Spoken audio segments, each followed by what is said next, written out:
Here comes Malcolm Shaw, 25 yards from goal. Shaw onto his left foot. The shot saved. Rebound. Goal! Goal! Ollie Wood! Ollie Bassett! The voice of AJ Jackie back on TSN 1200. Atletico back in action tonight. Home game tonight. It's going to be an early start in this one, 5:30 start. So you want to make a note of that because it is a big night at Lansdowne tonight. We were just talking to Mark Monahan about City Folk getting underway. So that happens a little bit later in the evening. And it is also going to be a huge night at the Atletico game itself because this is Canadian Armed Forces Appreciation Night, which is brought to you in part by Coding for Veterans, which is a wonderful organization helping to get veterans who are coming out of service trained into some really incredible qualifications for some great paying jobs out there. So a wonderful initiative. And we're very happy to have Jeff Musson in studio, Executive Director of Coding for Veterans today. Good morning to you, Jeff. Good morning. So everyone's fingers crossed this is going to be a good night weather-wise. They're saying about a 30% chance of showers. Hopefully we can dodge them this evening because there is a lot going on tonight. Absolutely, for sure. And it's going to be a great night. So Coding for Veterans, first of all, tell me about this group, how it got started and what your goals are. Yeah, so Coding for Veterans is an organization that helps Canada's military veterans retrain for jobs in software development and cybersecurity. The program's delivered 100% online in partnership with the University of Ottawa. And if you're a military veteran and have served over 6 years, you qualify in most cases for Veterans Affairs funding, which means that taking our program is free for veterans serving in Canada.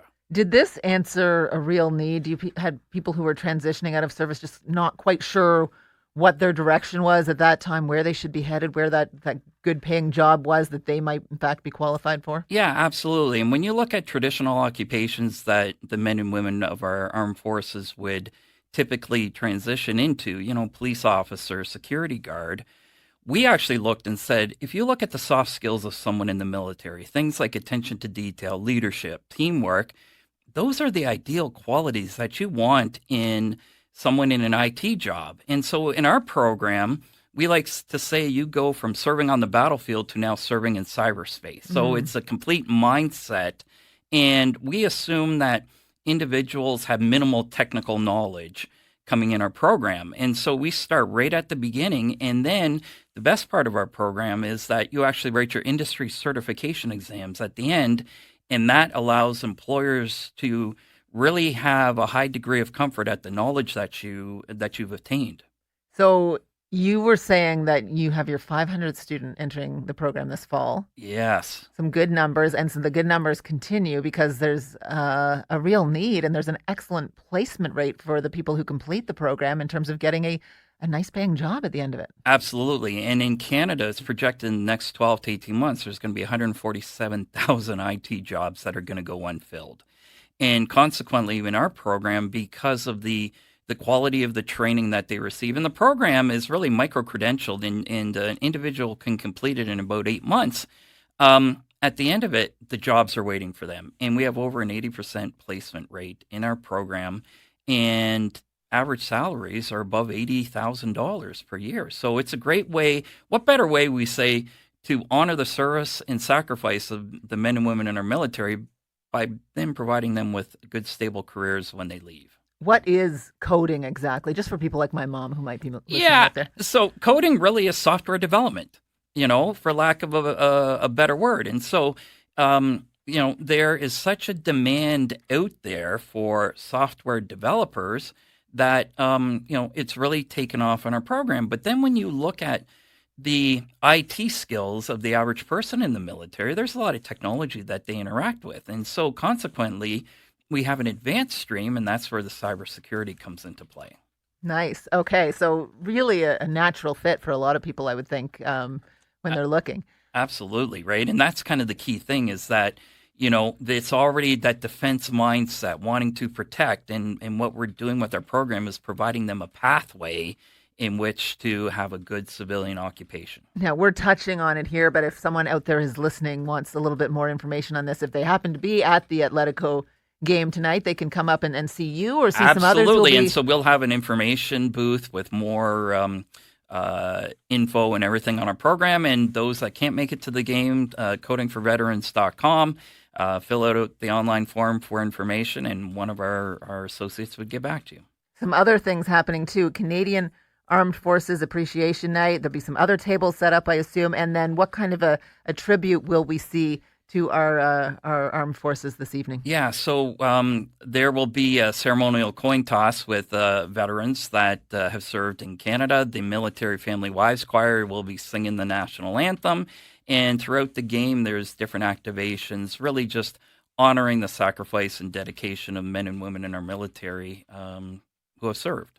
This might be a nice one to bring the kids to. When we were giving away tickets last week, I think, for this game, 5:30 start, and I'm not looking ahead at my calendar. I'm assuming, it's a weekend game, but it's a rare 5:30 start on a weekday, so you might want to grab the kids after school. You can get them to the game and get them back home and into bed in decent time now that they're back in school. And sometimes that's the kind of thing that you want to expose them to. I love at every game, Senators, Red Blacks, whatever you're at, that there usually is a moment where we honor one of our members of the armed forces, and everyone immediately jumps to their feet, takes off the hat, and it's kind of a really nice moment. And in going to a lot of games with my son over the years, I always kind of liked that he was exposed to that moment of appreciation and tribute. Absolutely. And when you look at the sacrifice that the men and women in our military have given our country, it's important for us to recognize that. And when you have CAF Appreciation Night like this, it's just a way for the community to give back and say thanks for your service. You're a civilian yourself. You said you had family members who did serve. Do you like the fact that what you do is kind of an ongoing part of that, giving back to the people who maybe deserve it the most? Absolutely, right? And so what we like to be able to do is we provide good, stable careers for individuals coming out of the military. And what better way to help them establish themselves after, leaving. And the average age of someone in our program is 39.2 years old. So they still have a long career horizon ahead of them. And we provide that stable job for them to take care and support their families. Because we've heard some other stories, of course, over the years of veterans not getting access to the kind of services they need, not having adequate supports out there. And you hate to hear those stories. Absolutely. They're heartbreaking, right? And nothing helps the veteran more than providing that stable foundation to take care of their family. It helps with mental health, just a whole host of things. And quite frankly, they're also helping Canada because we have that shortfall of 147,000 IT jobs. So they're starting to backfill, the need that we need in this country. Yeah, absolutely. It sounds like a win-win for sure. Hopefully it's a win on the field tonight as well. You get a little bit of time to watch the game when you're not manning the info booth. We're hoping, and fingers crossed we got a victory coming tonight. Love it. Jeff, thank you so much. Appreciate you stopping by in studio. Appreciate your time. Thanks. Jeff Musson is executive director of Coding for Veterans. Again, it's the Atletico game this evening, 5:30 start in this one. It's Canadian Armed Forces Appreciation Night with Atletico Ottawa and Coding for Veterans this evening, and then straight into City Folk. If you want a late night tonight, people, you can join me for Iggy Pop maybe when I get there after the show. Big weekend coming up at Lansdowne.